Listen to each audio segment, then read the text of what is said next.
வணக்கம், நான் ஸ்ரீதி பேசுகிறேன்.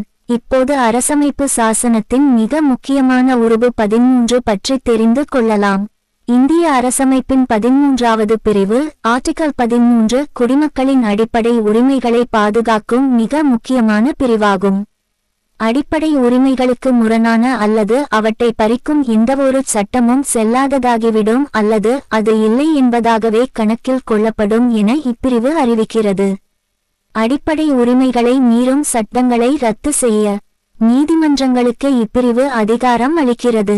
இதில் அரசமைப்பு அமலுக்கு வருவதற்கு முந்தைய சட்டங்கள் ப்ரீ கான்ஸ்டிடியூஷனல் லாஸ் மற்றும் அதற்கு பிந்தைய சட்டங்கள் போஸ்ட் கான்ஸ்டிடியூஷனல் லாஸ் ஆகிய இரண்டும் அடங்கும். சுருக்கமாகச் சொன்னால், அரசு இயற்றும் எந்த சட்டமும் மக்களின் அடிப்படை உரிமைகளை மீறவே கூடாது அல்லது முடியாது என்பதை உறுதி செய்வதே உறுப்பு 13 நோக்கமாகும்.